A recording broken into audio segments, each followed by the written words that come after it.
குரு ஆஸ்ட்ரேலிய நேயர்கள் அனைவருக்கும் வணக்கம். 28ஆம் தேதி மே மாசம் 2026 வியாழக்கிழமை. மேஷம், ரிஷபம், மிதுனம் 3 ராசிக்கான தினப்பலன். மேஷ ராசிக்காரர்களுக்கு உங்க ராசியில இருந்து 7ஆம் இடத்துல சந்திரன் வந்து துலா ராசித்துல இருக்கு. சுவாதி நட்சத்திரத்துல வளர்பிறை சந்திரன் 2வது அது 7ஆம் பார்வையாக உங்க ராசியை பார்ப்பது சிறப்பு தான். அதனால கணவன் மனைவி உறவு, காதலன் காதலி, நட்புகள் உறவு எல்லாம் சிறப்பாக இருக்கும். சந்திரன் உட்காந்து இருக்கும் சுவாதி நட்சத்திரம் வந்து 11ஆம் வீடு ராகு.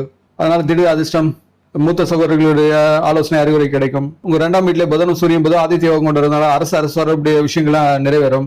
இருந்து 7 வருட சனி தொடர்றதுனால ஒரு விதமான விரைய செலவுகள் உண்டாகும். அது சுப செலவமாக இருக்கும். சந்திரன் வந்து குரு 5ஆம் பார்வை பார்க்கணும். இன்றைய நாள் உங்களுக்கு ஒரு சிறப்பான நாள் தான். அதிர்ஷ்ட திசை வந்து தெற்கு, அதிர்ஷ்ட எண் 9, அதிர்ஷ்ட நிறம் வந்து சிவப்பு. உங்க ராசி கொண்ட நட்பு வட்டத்தில் காணொலி பகிர்ந்து கொள்ளுங்கள். சப்ஸ்கிரைப் செய்து கொள்ளுங்கள். ரிஷப ராசிக்காரர்களுக்கு உங்க ராசியில வந்து புதனும் சூரியனும் வந்து புத ஆதித்யம் கொண்டு இருக்கிறதுனால, புதன் ஒரு விதமான திக்பலன் கொண்டு இருக்கிறதுனால உங்க 2ஆம் வீட்டை வந்து குருவன் சுக்கிரனும் வந்து எனவே குடும்பத்திலையும் வாக்கிலையும் மண், மனை, பொருள், ஆடம்பரமான பொருட்கள் இதெல்லாம் சிறப்புடையதாக இருக்கும். இருந்தும் வந்து சந்திரன் வந்து 6ஆம் இடத்துல மறைவில் இருக்கிறதுனால கடன் பிரச்சனை, நோய் சார்ந்த பிரச்சனைகள் இதெல்லாம் வந்து தீர்றதுக்கான வழி இருக்கும். ஆனா ஒரு இதை தாமதம் கொண்டுதான் நகரும். தாயாரின் உடல்நிலை கொஞ்சம் கவனித்துக் கொள்ளுங்கள். ஒரு விதமான சுப செலவுகள் உண்டாகும். வாகனம் சார்ந்த செலவுகள் உண்டாகும். 11ல சனி இருந்து அது உங்க வீட்டை பார்ப்பதனால சொல்லப்பட்ட விஷயங்கள்லாம் கொஞ்சம் ஆரம்ப தடங்கள் கொண்டு பின் வெற்றி அடையதா இருக்கும். ஏன்னா சனி ஒன்று 11 இருக்கிறதுனால தனஸ்தானத்தெல்லாம் இருக்கிறதுனால பண வரவு கொஞ்சம் லேட்டா தான் கிடைக்கும். மூத்த சகோதரர்கள் அறிவுரை ஆலோசனையும் கிடைக்கும். இருந்து வாகனத்தை செல்லும்போது கொஞ்சம் கவனமுடன் செல்லுங்கள். தொழில் வேலை சார்ந்த நிலையில ஏற்ற முடியதாக இருக்கும். உண்ணும் உணவுல கொஞ்சம் கவனம் எடுத்துக்கொள்ளுங்கள். உங்களுடைய தைரியம், மாற்றல் எல்லாமே அதிகரிக்கதே செய்யும். இன்றைய நாள் உங்களுக்கு சிறப்பான நாள் தான்.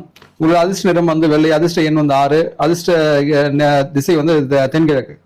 மிதுன ராசிக்காரர்களுக்கு உங்க ராசியிலிருந்து 5ஆம் இடத்துல சந்திரன் வந்து சுவாதி நட்சத்திரம், ராகின் சுவாதி நட்சத்திரம் அமர்ந்திருக்கு. ராகு வந்து 9ஆம் வீட்டுல இருக்கிறதுனால ஒரு வித பாக்கியஸ்தானம் இருக்கிறதுனால தந்தை வழி உறவு சார்ந்த இதெல்லாம் உங்களுக்கு அறிவுரை ஆலோசனை கொடுப்பதா இருக்கும். அவர்களால் வந்து ஆதாயமும் உண்டாகலாம். திடீர் அதிர்ஷ்டம், அரசு தொடர்புடைய விஷயங்கள்லாம் கொஞ்சம் விரயம் கொண்டதாக இருக்கும். இருந்தும் போது ஆதித்யம் வருகிறதுனால அது உங்களுக்கு சாதகமாக இருக்கும். பிள்ளைகளின் கல்வி, ஆரோக்கியம், மாணவர்களினுடைய கல்வி எல்லாம் சிறப்பாக இருக்கும். கணவன் மனை உறவு, காதலன் காதலி உறவு, நட்புகள் உறவு எல்லாம் சிறப்பாக இருக்கும். குரு பார்வை 7ஆம் பார்வையாக அது சொந்த வீட்டை பார்ப்பது சிறப்பு. தாயின் உடல்நிலை கொஞ்சம் கவனம் எடுத்துக்கொள்ளலாம். ஏன்னா சனி 7ஆம் பார்வையாக 4ஆம் வீட்டை பார்க்கின்றது.